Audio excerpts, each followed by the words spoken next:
thanks for joining me once again. The program is Galaxy Line, your early morning Saturday tonic, which gives a dose of some of the brightest and the best in the society.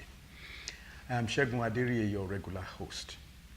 My guest on the show today is a television producer, journalist turned legal practitioner, an indigene of Ikere, Ekiti State, that is. He had his first degree in English language from the then University of Ife in 1979. He thereafter moved to the University of Lagos to obtain a law degree. He subsequently got called to the bar in December 1993. He had a checkered career as a journalist and television producer with the Nigerian Television Authority, NTA, spanning 17 years. That's 1981 to 1998. After which he opened his own chambers. He is a member of several boards and technical committees, both at state and federal levels. These include the Lagos State Public Enlightenment Committee, the Governing Council of the University of Ado-Ekiti, and the Presidential Visitation Panel, University of Calabar. It is my greatest pleasure to host a professional colleague and a legal icon. Please join me to welcome Barrister Gani Oladepo Fani. Welcome to the show. Good morning, Segun. You are most welcome. It's quite been some time we met last. Okay. We recall in Ekiti. That's right. We were neighbors. And besides that, I can say it on this program that you are an institution. Thank you so much. It's my pleasure having you here. Thank you so much. Yes. You are most welcome to this show. Thank you very much. Yes, we'll take a very quick break as we do on this program, and we'll be right back. Please stay with us.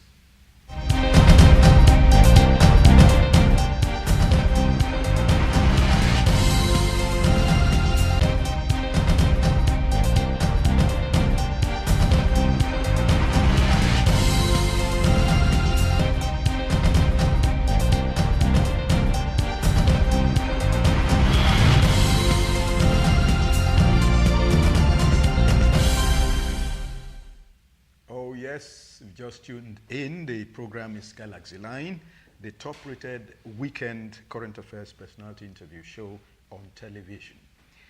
My guest is Barrister Gani Fani, solicitor and advocate. In the next 50 minutes or so, we shall be discussing issues trending within the Nigerian polity, particularly as they relate to matters of law. Let's start it this way. What is your general impression of the state of the nation, particularly the political climate? Well, I'm a very open person. I'm very frank. As an Ekiti person, we say it as it is. I'm quite unhappy with the decline which I see at least in the affairs of politics in this country. I expected that since 1999 we ought to have moved, particularly in some areas, but I still see the government and governance in mundane issues.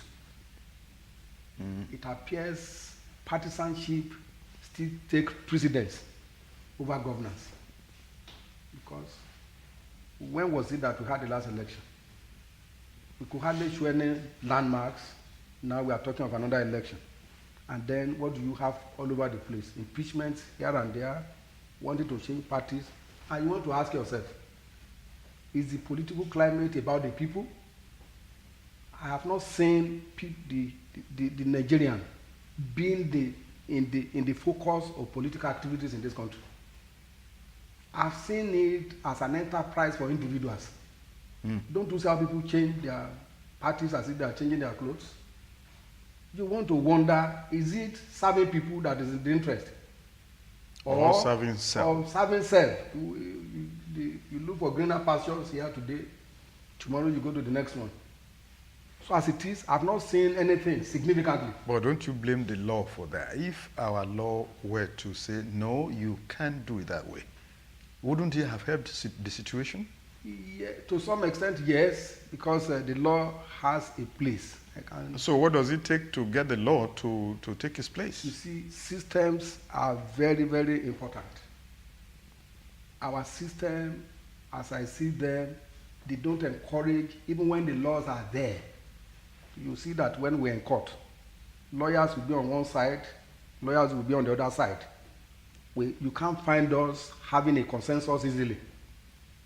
So it will tell you that it is the system itself that would want to give good example. The politicians have a duty towards humanity.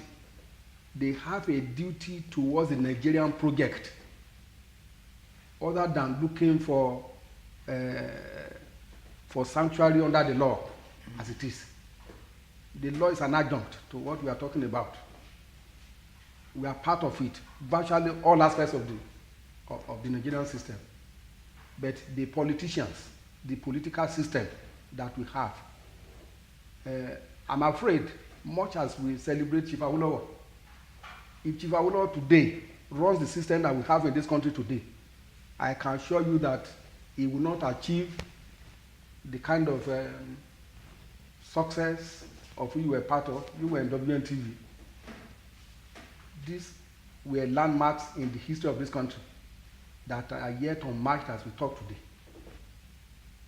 So we need to look for something much more fundamental. We are running away from the fundamentals. That is the greatest headache I have. What are these fundamentals you're talking about? You know, people are talking of restructuring. That's right. It is part of the fundamentals. Because when you try a system and you see it, I can assure you, if we don't go back to the drawing board, we'll just be in this type of rigmarole, up and down and up. I don't see what Nigeria is doing with, for instance, a bicameral kind of legislative system. Yes. Which one should go for which one? I want a unicameral one. Which one should go for which one now? Do we step down? House of Representatives. They should go. No, it's sufficient. Oh, it's sufficient? Yes. Okay. What are they doing? What is the Senate doing that they can't do at that level? Are you telling me we are not ripe for, take for instance, part-time legislation? Legislative work? Yes. In reality, go there whenever they have a session. Go and see from what we are seeing from the screen. Most of them were not always available. Some are sleeping. Oh, dozing away. You see, we need to get to a state of repentance where you make mistakes for a long time and you are seeing the result. Even when you are trying to pretend, we have got a level whereby we need to assess the truth and say, why can't we encourage professionals to come to this place? Professionals in most times will want names rather than just accumulating wealth. Exactly, at the expense of the people. And today, things we never heard of when you and I were growing up. When you see the rate at which adults are being kidnapped, at times I get worried. Even traditional rulers? Yes, because at my own time, when we were going to school, there was this small sweet that could be used to lure people when we were young. They call it Nico. That's right. Don't take Nico from anybody. That's what your mother will tell you. Because without Nico, somebody could kidnap you. Today, somebody will just come to you forcefully and take you away. And the person will be phoning your relations. To bring the ransom. To bring in the millions. And you see, some individuals will tell you, look, if you want your loved one, why don't you listen a bit? They'll be warning you, don't tell the security agencies. All right. This is not sufficient enough for us to know that there are some fundamental problems that we need to approach or we need to address. All right. Let's move an inch further. Yes. What do you see happening when the Senate finally reconvenes? Do you see Senator Saraki being removed as president? If not, how would he possibly trudge on as an opposition party senator together with his deputy? I am not a soothsayer, but I can tell you certain things that I know in this country. Both the parties, I don't see how different they are. The persons that are the players know that they are the same and the same kind. One and the same. It is the same. What governs them is individual interest. Otherwise, in 2014, we were seeing them moving like this. They were migrating. That's true. That's true. You see, you don't know the average Nigerian politician is nomadic. He moves with time, and with the time he has come. So the reality of it. And they do it with their people. Exactly. They just give like some a people, typical. They know what to do. Headsman. How to induce people. Yes, they move about. So if the Senate reconvenes, I know I'm not a soothsayer. All I know is that some things must have been happening now, unknown to you and I, the political class. They be willing and dealing with themselves. In any case, when you talk, there are certain things that, as far as I'm concerned as a lawyer, I know Section 50 of the Constitution, as 1999 Constitution, as amended, states clearly the process of becoming a Senate president or a deputy. So I don't see anything outside of that. Because I'm not a politician, I'm not partisan. The process is there to remove an officer. But again, why don't you reflect on the fact that the APC, being the major political party at inception of this particular dispensation, an opposition party vice or deputy Senate president was elected. That should tell you some stories about the system that we run. Yes, if you are in the majority and then the opposition finds a way as your deputy. So from that day, I know anything could happen. Yes. So there's something that's going to surprise me. Nothing fundamental. Nothing except individual interest. That's where I see it. And that's what I've been saying since 1999. It is different from the system I grew up in those days that gave me what makes me to be what I am today. I am a privileged person and I was born and bred in Western Nigeria. And that I benefited immensely. These days, you find it difficult. The system as it is now is very, very predatory. It is not emancipatory enough. In those days, you stay somewhere in Lagos here, which I call a land of possibility. I came from home with a BA Honours degree, and I joined the NTA. It is from there that I was able to become a lawyer, and so many other things that were came along with it. Exactly. This is my land of possibility. I can tell you today, those opportunities are shrinking. Those opportunities are shrinking. In actual fact, you get discouraged. At my time, to be a university graduate was sufficient license for you to know that you can get anywhere. Oh, sure. We see so many of them riding, what do they call? Jobs were waiting for graduates then. Or what have you, they are there now. Will you see a graduate riding a motorcycle or what have you, and then we want to be a graduate? At my time, when you were admitted into the university, your name will be published in the Daily Times, which was the newspaper then. The whole community will see that this is one that has survived and has achieved. Even your name being there alone, that you pass the concessional entrance exam in those days. Not when you even go there. When we entered Ife, our lives were transformed. All my generation.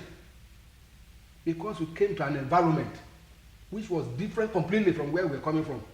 And in your final year, several organizations were coming to interview you. Oh, sure. Yes. Those that were not captured, they follow you to the youth service. You see this on the notice board. Our colleagues that were in places where there were airports, show up your call-up letter, just show it. So you enter a plane free of charge and they drop you at the next one. So who and what destroyed the system? You can see that. That's why I said the system we are running is very predatory. It doesn't emancipate at all. Who destroyed it? The military, of course. Where did we get it wrong? We got it wrong. The military was part of it. Yes. We have to accept. That's what I'm saying. When you get to a point, you look at yourself and say, oh, this is where military was part of it. Who were the other parts?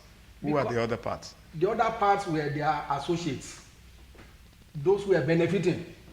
What of the politicians too? You don't know. Those were you have not heard of militarisans before. They were part of the system. Militarisans. They were militarisans, even to some extent. Most of those things that you said there, when I was a member of the Ondo State College of Education, I was a staff of the NTA when I was appointed to go home. To be a member of the caretaker of the Kere local government, I was also a staff of the NTA. It was a leave of absence. it was because I didn't want to allow the system. I would probably not be what I am today. So we were part of the militations too. So the military got to a job they didn't know much about, and Nigeria has so much resources. So the resources were misapplied. And they went on, spraying pre. Yes. The resources were mismanaged and all that. And I felt that 1999 ought to have been a kind of point whereby we can say yes. The point of departure. Exactly, 1999. But we also bungled it. And we bungled it. Mm. So those were the things I said. It is rather very unfortunate. Let's look at some other areas. Yes. Our political parties, I think they're numbering about 90 something now. They say they are so numerous. Is it too unwieldy? Isn't it too unwieldy? Of course, that were part of the reforms I'm expecting. But some other people will tell you the more the merrier. The opportunity we had during the SDP and NRC was the best this country could ever have. That was bungled under General Ibrahim Babangida. But they say that's very undemocratic. Because two political parties were already emerging. Goading people into just two streams. It is not goading. It's just, what are you having today? Some of the political parties we are talking about are just silhouettes. They are shadows. You just recruit them at the appropriate time. Come and stay here. Whoever does not know in this country, there are just two political parties today. You are either in APC, you are PDP. Anybody who talks of any other thing is a lie. Not even the third force? Which third force? They are just one and the same as we said. So there are two political parties in this country as of today, in reality. De facto. There is a critical issue now of the law insisting that a party must have presence Yes. in all the states of the federation before it can be recognized. Yes. And then accepted by INEC. For registration. For registration, right. Shouldn't this be relaxed? It shouldn't be relaxed. Such that parties who are interested in only councillorship or maybe certain issue-based ideas could also come on and flourish. You don't have to have, branches in all the states of the federation before you can be recognized. You see, what do you think? You see, my own thinking is this. What I expect most is an idea of independent candidacy. I was going to ask you about that too. You see, independent candidacy can always throw up somebody that you know, rather than what we have now presently. Because it is political parties now that are recognized. Why is it so difficult to have it? It is the individual interests we are talking about. Those are the reforms that one expects that since 1999, we ought to have been changing from one area to the other. Left to me, there is a decline because the expectation was too high in 1999. And that's what happened in 2015, why the APC was able to have a kind of followership. People really expect changes, even as we are talking, fundamental ones. To get the average voter to really know that my vote will count. Not that somebody gives me rice a day to the election, or probably while I'm queuing, somebody is dangling something at a corner and say, is it brown envelope or something? You see, it tells you, look, if you do it, and the other one says, let me just do it. By now, I expect the average voter to have been in a position to make up his or her own mind and say, this is where I'm going. Not that when you are queuing, somebody is dangling something in the corner. You better do it and take this 5,000. And your head started to think that, you were looking for 10,000 last week. Somebody is dangling 5,000. Let me take it. After all, when he gets there, he doesn't even know anybody. That is the situation as it is now. That is the situation. All right. I think we should go on to something else. Why the other day, former President Goodluck Ebele Jonathan was lamenting on how politicians in their virtually hand over their lives and fortunes, to the courts. In other words, he was saying, here are the courts, they now decide for political parties what ordinarily they ought to be lord and master over. Okay, what's your take on this? No, if they have, it's a choice. Nobody is supposed to approach any court at all. But one of the essentials of modern governance is the judicial system. We are not far away from the Leviathan. We know about it. The Leviathan can only flourish when life has moved from the state of nature, where man to man is a wolf. That was the state. I just see this cap, I appreciate it, and then I remove it from your head. I see your glasses, I appreciate it, I remove it, and you can't talk. Might was right. Then we have modern governance. The modern governance has its own apparatus. It has its own enforcement arm of its laws. It has its own judicial system. So when I do something wrong with you now, you don't take the laws into your own hands. What you do is to approach the right authorities and report me. This man has stolen my cab. You are not entitled to slap me because I remove it. No. I'm just giving you how the courts have come to stay. The court's duty is adjudication. You cannot settle among yourselves. So the court must intervene. If the court does not intervene, there will be chaos. There will be chaos. Homo homini impus est. That's right. Man to man is a wolf. The man just comes with his dagger, and then he takes the law into his own hands. So the court is there waiting. Unfortunately, the court does not force anybody to approach it. When people pray that lawyers don't pray to have cases, I say amen.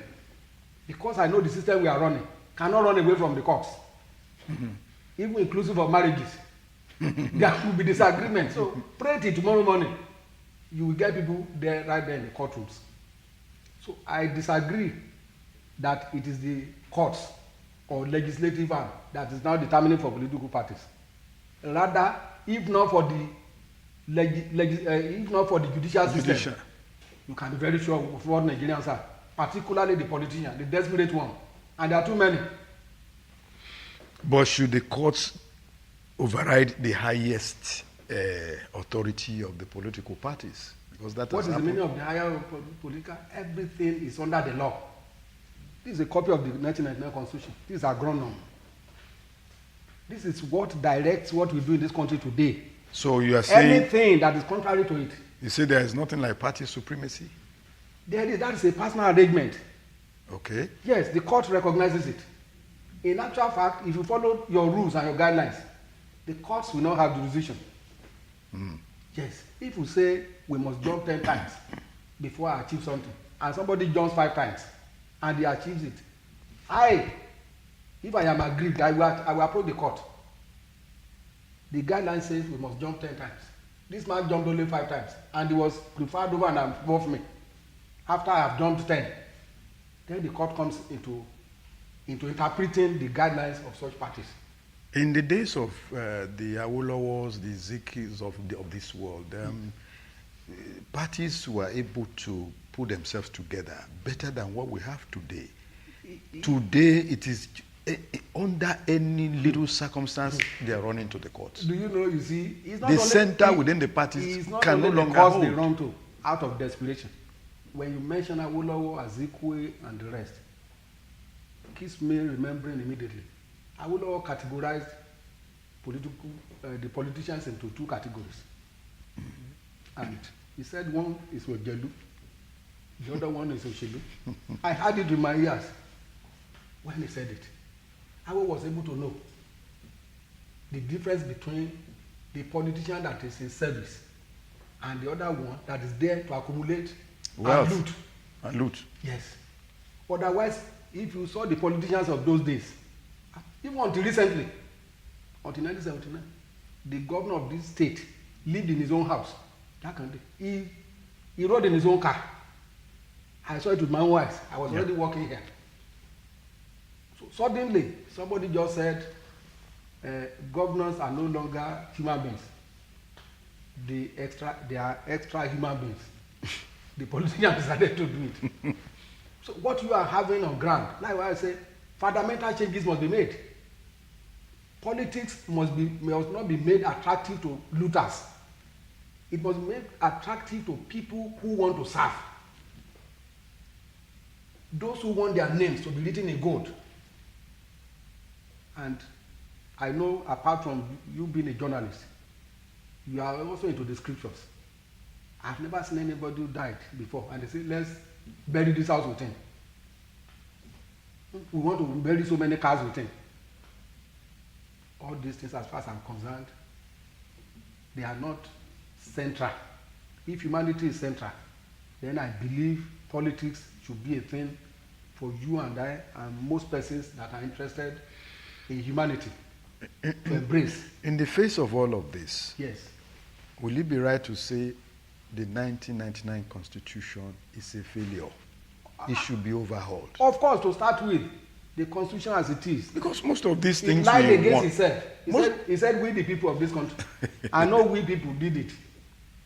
It was done by the military. So, yes, this is a military decree, as far as it is concerned. So how long will it take to That's what overhaul I'm this saying. thing? Unless we do it, unless we have the people's constitution, unless we devolve power, unless we go back to the drawing board, I can't. You see, most of the time they will blame the states that they can't pay salaries. The framers of this constitution and the system we are running today, they want all the components of the country by way of states and local governments to be demobilized. Tell me what the state government can do without getting to Abuja. Hardly not. Go on the streets of Lagos here. Lagos has been able sufficiently to show that it can manage traffic on its own through last mile. Yes. Go to any junction, you see a policeman struggling with him or a policewoman. He'll be struggling because this is my duty. The same thing is true of road safety. There's something they call NEMA. There's something they call you see LASEMA or what have you. These emergency agencies.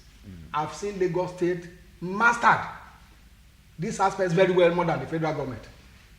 But what do you have? Duplication, competition. So the constitution, the politicians should be interested in knowing that the system we are running, going to Abuja every month to go and take allocation, should not be in the front burner. The state should be made to have reach their potentials. So some people will not know. They say they take allocations from Abuja. I ask, I say, where does Abuja get this allocation? Abuja robs the other states. Robbing Peter to pay Paul. Yes, he takes it to the place.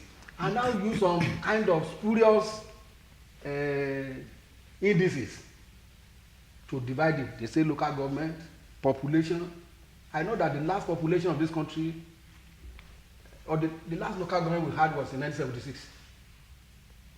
Up to today, no local government, no state has even ever been allowed. Lagos State here, where we are, is an example.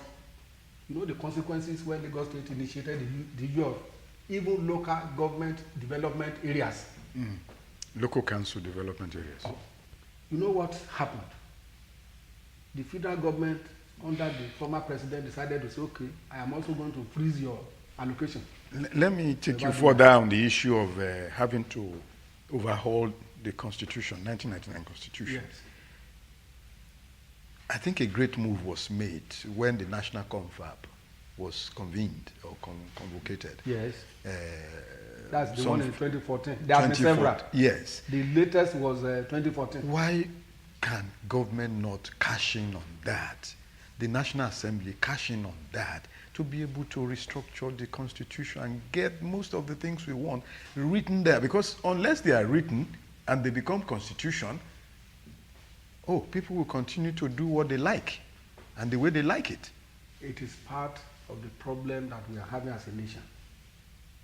If you see people talking of restructuring, if you see people clamoring for true federalism and devolvement of powers, they are all centered around the same thing.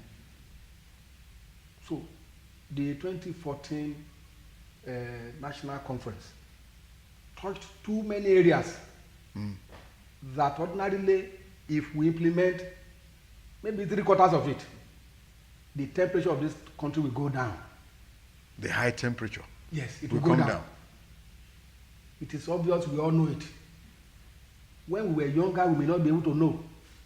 We have seen that between 1960 and 1966, a number of landmarks, a number of steps taken by the regions, that since that 1966, when the military came, we have been just going about in circles. We have not been able to read the potentials of this country. Don't you hear our leaders and people talk of the potentials of Nigeria? Must it be to in eternity? Nigeria is a potentially great country. Perpetual. Have you ever heard of say, oh, we have achieved this? Is it in terms of power? Is it in terms of road? Or is it in terms of rail? We say, okay, we have conquered this. We don't even have a national airline. Is it that alone? The Lagos-Ibadan Expressway was commissioned when I was an undergraduate in 1978. From the records we had, it took less than about 4 years to construct that road. The first express in this country.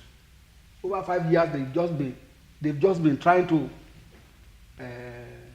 what do you call it? To repair it ordinarily. It is almost going to eternity. Look at the body of waters where we are here. God is a just phenomenon as far as I'm concerned. Very just.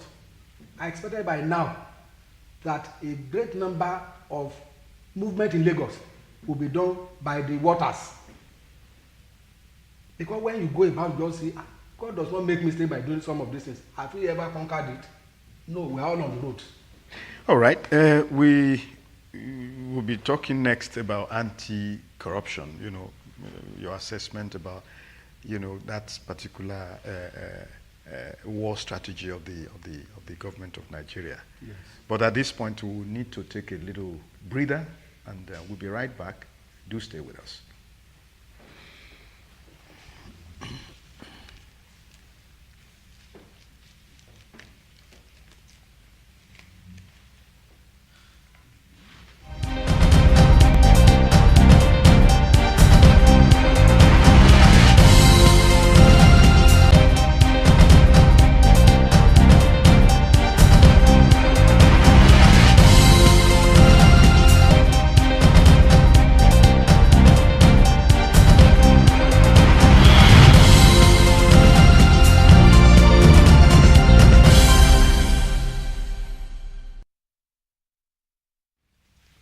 Oh, yes, welcome back. The program is still Galaxy Line, and my guest in the studio is Gani Fani, solicitor and advocate. We were talking about the issue of anti-corruption war of the federal government. Give me a little bit of your assessment of this war. Talking about corruption, I see it as, and perceive it as a kind of cancer. I perceive it as a terminal disease. Corruption? Yes. Wherever corruption is, nothing good will ever come out of it. Nothing good. Because if you cheat me, which is a form of corruption, it kills the initiative in me to do the best. I look for means of cutting corners. So generally, anywhere where there's corruption, whether in governance, whether in looting, because people tend to believe that it is when you take money from the coffers of government that is called corruption. No. So many faces of There are so many, yes. Where you deprive me of my right is a form of corruption and you give it to somebody else. Through one form or the other. Say it anyhow. If, because I come from Ekiti, if I go into a competition and you say, okay, the cutoff mark for anybody from Ekiti is 200 and somebody else from another place is 50, is a form of corruption. Because you see, this God does not create the head of some people and put them in one place.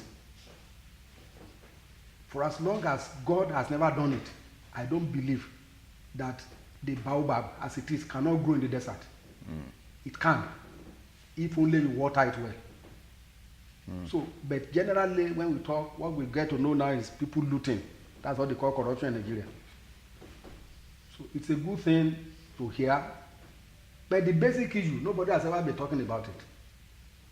You see, there are usually cause and effect.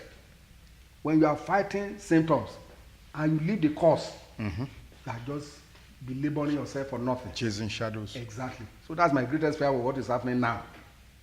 Assuming there is another government that decides to keep quiet about corruption, after this particular one, what happens?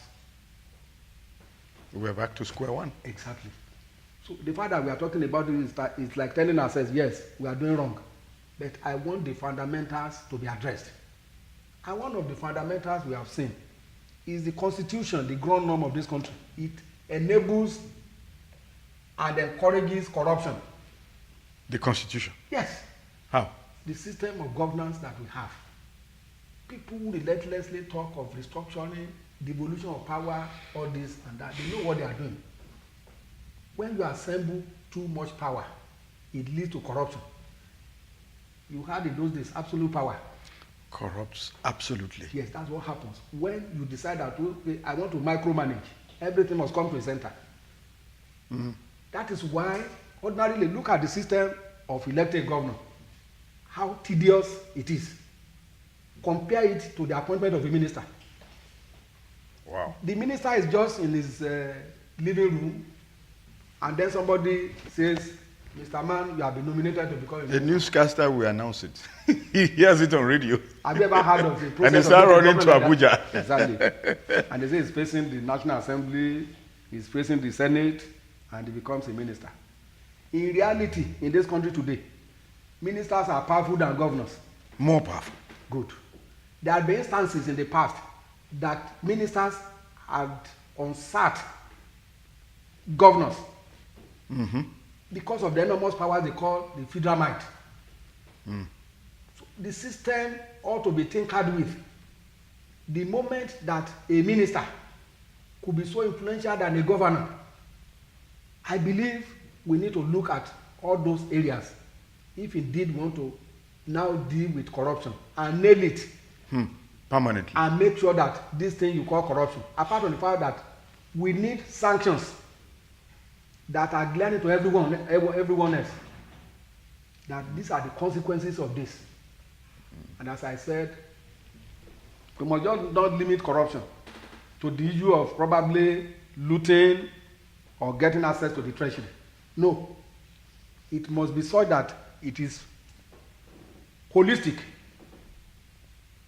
So I don't want a situation in the future that will say once upon a time. So the greatest thing anybody can do for this country today is to ensure that this country is restructured, and then there's true federalism. I want resource control. All these are measures that are in place in such a way that we have seen and they work before. But also picking up those who are known to be barawos, yes, shout barawo over their head, yes, if possible clamp them into jail. Is that also a step in the right direction? I've said there are sanctions. Okay. Even when we decide to restructure, there will still be thieves. But people also talk of selective sanctions. Does that one work? How? What do they mean by selective sanctions? Yeah, you're picking people who you know are opposed to you. Okay, well, and then people that who is corruption itself. Are dancing to your tune, you tend to overlook them. If you want to talk about that, let us say it now. What everybody thinks and they hear and they know now is that if you defect, say for instance, from PDP today, or from any other party, and then you defect to the ruling party, then your sins have been forgiven. Yes. You have been sanitized. That's the impression people are having. It's not a question of talking. Because we also want examples. When the president the first and the only media chat he had, I remember one of the interviewers asked the president, what will happen if any of your ministers? I saw how the president frowned and he spoke unequivocally of sanctions. We have not seen it in action. Yes. It would have been a serious signal to anyone if you hear a serving minister today. I'm not saying that they should be brought forward for no just cause. But there have been instances of people complaining. Too much complaints. So the government needs to tell us and show to us that there are no sacred cows. But the acting president did one recently. What did he do? He sacked a whole DSSS DG. I am not easily moved by those a flash in the pan. I want a system. I don't want, when Consistency. yes, when we were growing up, they were calling something with immediate effect. And we'll be clapping during the military. We never knew there was nothing like immediate effect. It is evolutionary. Yes. Things that are lasting take evolutionary process. Okay. So I don't want to hear on radio somebody has been sacked. And again, after you have sacked the person, have you taken him to any court? Because the man committed an offense. And now the person they said the sacked is now in the guest house. Doing what? This man should be going close to sleeping with the wife. You see, the guest house they are talking about in Nigeria is not the type under the bridge we have here. It is where the air conditioner will never fill. Yes, so. And the food will be coming. What are you telling me? What are the sanctions in that? All right, let's move on. We still have a whole lot more to talk about. The anti-corruption machine has hit the judiciary where you belong. Yes. So badly. And for Of the course. first time in the Nigerian history. Yes. As a lawyer and a potential high court judge, how do you feel? It is too bad that the last hope of the common man could be infested by what you call corruption. Because to whom much is given, much is expected. Mm-hmm. In fairness to the vice president, when he was the attorney general of the state, he took some far-reaching decisions about the judges, because a lot of persons who are outside don't know the constraints of the judge. The judge cannot come here and do what I'm doing here now. The judge cannot just go and parade himself all about. It is like a life dedicated to humanity. You constrain the person that cannot run up and down, and yet his responsibilities are lacking. He is also a father or a mother, and he has relations, he has duties.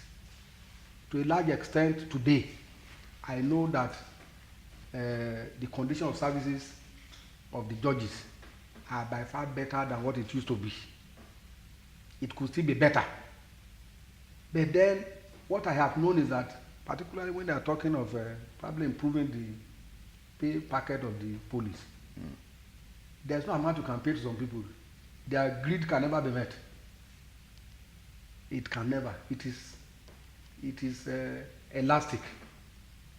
So to that extent, those who will still be thieves, whether they're in the judiciary or what have you, you will still see them being corrupt. So it is too bad if a judge is traced to the issue of corruption. Because even the duty itself, it is godly. God is always associated with judgment. That's right. And every person will say that God will judge it. So when you now see a human being being elevated to the status of a God, a lot is expected. A lot is expected. So it's a life of dedication. Yes. After all said and done, is the judiciary learning any lesson from the bashing that it has got? Of course. You must know I'm not happy myself. One of the reasons why I developed professional rebellion about this job that we are doing, or which we are now doing, as if I was not part of it. One of the things internally that made me to go and take a degree in law and practice law is because of my appreciation, the way I see the profession. I see the respect the society gives this the legal profession. So if we do anything otherwise, it will be painful to a person like me because it was by choice. It was not just by accident. Those who find themselves by accident, they are different from me. It is a choice. So it is too bad if anybody goes there to do anything that is untoward. So to the person, as we say, to whom much is given, much is expected. If the society will give you respect, that you're a legal practitioner, you are a judge, a judicial officer, then you should be able to live up to it in several respects. Yes, there's this moral hunchback now on the judiciary. Yes. How can he ever be removed? Or can he ever be removed? Of course, the NJC, in fairness, there's a body called the NJC, the National Judicial Council. It is a body set up in this constitution to sanction judges. So judges, I can tell you, as of today, too many judges are undergoing some sanctions unknown to the generality of the people. So it is enough warning signal to those who are sitting as judges today to also be above board, like Caesar's wife. So that is in place, but it is not usually for advertisement. But we know, despite whatever it is, the NJC it is playing its professional duties. Yes. Do you believe in the idea of a special court, you know, as distinct from the regular courts, to handle official corruption cases? Yes, I agree. If we can have special courts for industrial, we have what we call National Industrial Court today. I don't think that emergency in the industrial sector is as bad as that of corruption in this country. So if we can have National Industrial Court today, I also believe strongly that we deserve, particularly as a pillar of the present administration. But the process, as far as I'm concerned, the government has not come about this the way I appreciate or like it. By now, I expected, or even by the time the government came into being, I expected the special bill to be before the National Assembly for these special courts. And don't forget, in the regular courts we also have some divisions, like probate division that some judges specialize in, land matters, judges. We have commercial division, just within the same system as we do today. So I believe because of the nature of corruption in Nigeria, it is not out of place to have special courts to try and again make sure that we give time limits like we do in election tribunals. But why is it so difficult to institute it? This suggestion has been coming and it's not implemented. Yes, I am going to blame the What's present the big administration. Deal? Because before you can say you want to come and fight corruption, you won't fight it with bullets. Your teeth.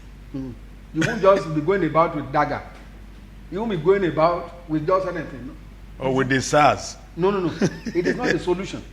While you are addressing the social problems, because there are so many aspects of it, I can tell you, when we interview some criminals, some suspects, you discover some people when they are deprived or even food.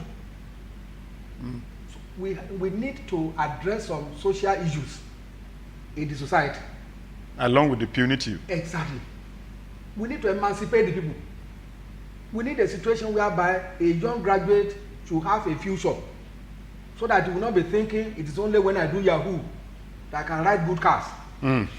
So the government must be able to have the carrot as well as the stick approaching it. Again, I expected that at the inception of this administration, I expected a bill to have been in place for these special courts we are talking about. Exactly. That these special courts, maybe 6 months into the life of this administration, ought to have been in operation. And then we now have specialized judges. At the same time, we also empower the prosecution of the cases. And we also have time limits, so that people will not think it is just ad infinitum. I can always be asking for adjournment. Yes. Let's move another inch further. Yeah. The unending cases of academic qualification forgery and perjury. Yes. In our key institutions. Yes. Let's talk about that. One wonders how they pass through the system undetected, only for us to start having stories of governors who are confessing to, certificate forgery and all that at that high level. Senators, House of Rep, they are caught and they say, yes, it's true, they are sorry. And then they withdraw from the House. Why? How did things get that bad? How? Things got bad, like I said, through the military. If the military had not come into governance, perhaps a few of these things could be avoided. But what I have seen practically was that my generation, I can't imagine anybody saying I'm going to forge certificate. It was not common at my time, and your own time as well. This issue of certificate forgery or some other forgeries or some other things like Yahoo and all those things, they are products of the present system that we are having. And don't forget, there's hardly any governor that is about my age today. They are younger people. So they are also part of the generation. That's why at times I feel I am just amused when they are talking of new generation. But is it corruption that is causing the forgeries and all that? Because one will expect that people who are going to do the employment ought to do the proper checks on these people before they're brought on board. Naturally, in several establishments, there are usually the means of authenticating Exactly. certificates and qualifications of individuals. It's only in the commercial, or rather in the political scene, as I was about talking about, that I see people going to post certificate because I want to be elected to a particular post. And what is too bad about the Constitution is that it even talked about going to school. You don't even need a certificate. Mm. Yes, because when you go to court, you discover that nothing is said specifically that you About must have a certificates. PhD before you become a governor or a president. Nothing. You must just have gone through a school. That's all. And you may not even pass the school, at least as far as the provisions of the Constitution is concerned. Those are the things we need to just look at again. Yeah, that's why some people maybe, I don't know, like I said, if Nigeria wants to help itself, particularly the political class, we need to tell ourselves the truth. We are not telling ourselves the truth up to this moment. We are still lying as a nation, just like the Constitution lied against itself. It said, we people of this country, nobody knew when this Constitution was made. It's just a decree of the past. And they roped everybody into it. Exactly. And we now believe it's the ground. Okay, let's take this very quick one, tie to the one we're talking about now. The concept of swearing to affidavits, concerning these vital documents and all that. Yes. And then we now use it to justify not presenting the original of these certificates, for crucial processes like you want to go in for governorship, you want to go in for this, even for school, Yes. academics. These sort of things, aid corruption, isn't it? I don't see it happening on a large scale. The issue of affidavit. Say because you want to go to the House of Reps, you want to go to the Senate, or you want to become president. They just go and swear to affidavits and say the original certificates are lost. If you say it is lost, and it is found out not to be so, that's why you swear before a commissioner of oaths. It's perjury. You are entitled to go to jail if it is found out that you are lying. So it is not just decoration when you just hear of affidavit. It's a process that is different from just writing a letter or writing just ordinary correspondence. But a lot of people have gotten away with this kind of murder, as it were. Or it is possible. We are a system like we run. But the day when your adversary gets hold of it, if you are in competition with somebody, for instance, for a particular post, and he gets to know that the affidavit you saw was false, and is able to establish it, you are being railroaded into the jail. Simple and clear. Okay, there's one or two other issues we should deal with before we go. Yes. Appointment of private lawyers to the Supreme Court Yes. and even the Court of Appeal Yes. bench. Yes. What's your take on this? I don't believe in it. Does it not jeopardize the chances of the Yes. career of judicial officers? Exactly. You see, we should be contented with whatever we want. Some people chose to say, okay, I want to go into the judiciary. Okay, the bench. Exactly, as a judicial officer. Some of us say, look, we are not interested. We want to go and face private legal practice. The person who joined, as far as we know, is the one that has a career in the judiciary. Okay. And naturally, you will expect that one day, if you are in the High Court bench, you are eyeing the Court of Appeal bench. From there, you are also eyeing the Supreme Court. It is natural. If somebody else is now brought out, particularly and practice of law, in reality, one has to be extremely careful. It's like you clergy. I can't say a clergyman also becoming a practicing lawyer.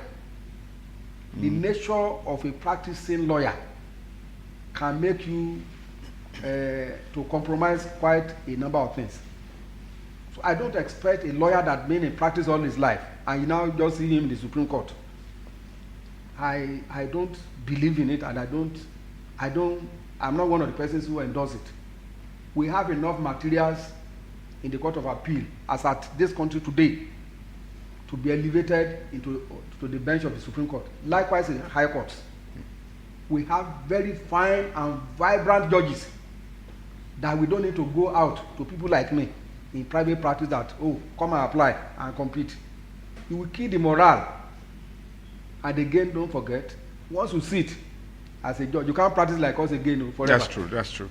So why must we deprive the person? All right, before we finally finish with this program today, I would like to ask you about Ekiti politics. You come from that axis. It will appear we haven't had the last on the governorship election that was held July 14, Yes. 2018, yes. Correct. What possible reversal can the political transition process in that state suffer? No, the laws are very clear. If you go into an election and you get aggrieved, you go to the election. You see a possible reversal of that process? A lawyer should be very careful. No lawyer should be able to say it. I'm not a politician and say there's going to be a reversal. You go there and ventilate. And once you ventilate, if your grounds of ventilation are so that can reverse what has happened, of course. So be it. Of course, we have seen it in several cases. But no lawyer properly so-called will say, oh, it's going to be reversal with a wave of the hand. Only politicians can say that. You will go there and prove some of these things that you are saying. The other party is also entitled to also debunk what you have come up with. And then the judge. Yes, the tribunal, because it's always a tribunal. The tribunal will be able to make a pronouncement. The other aspect, because you are talking of Ekiti, don't forget the primaries itself that produced Dr. Fayemi? Exactly. For APC? For APC. There's another issue over it. It's a privilege. And the counsel to former Governor Shegun, we are in the federal high court as we are talking about it, because we are challenging the process. That one is sub judice. Don't let me go into that area. Well, maybe as an Ekiti indigene, the next 1 minute, you want to look at even the contest itself. It was like fighting against the popular wish of the people who wanted an Ekiti Southerner, somebody from the southern part of Ekiti, to take, to have a bite, at the cake, at the state cake, as it were. But what happened was we run against, traffic, so to say. Incidentally, from Ikere Ekiti and from Ekiti South Senatorial District. That's right. State. But one thing about... I have barely 30 seconds left. Yes. You see, I am always looking for the best. I don't care where anybody comes from. I don't care who becomes the president of this country. For as long as that person can deliver. So I'm not one of the persons that say, oh, at all costs, somebody must come from my own senatorial district. I want persons from politicians to go and compete. And if we win, so be it. But I'm not one of the persons who are promoting it. Okay. So I want the best for my state. Okay. Well, it's on that note that we are going to call it quits on Galaxy Line for this week. I want to thank my guests, Barrister Gani Fani. He used to be in the profession of journalism and broadcasting for 17 good years before he decided to... I rebelled against your profession. You say you rebelled? Yes. Maybe because we don't have the money, isn't it? No, it's not the money, it's a question of interest. Thank you very much for coming. It's my pleasure. I really appreciate it. Yes, Thank you. It's my pleasure talking to Nigerians. I also want to thank you for investing your time with me on the show today. I'll be back next week, by the grace of God, with another important personality in the society for discussion.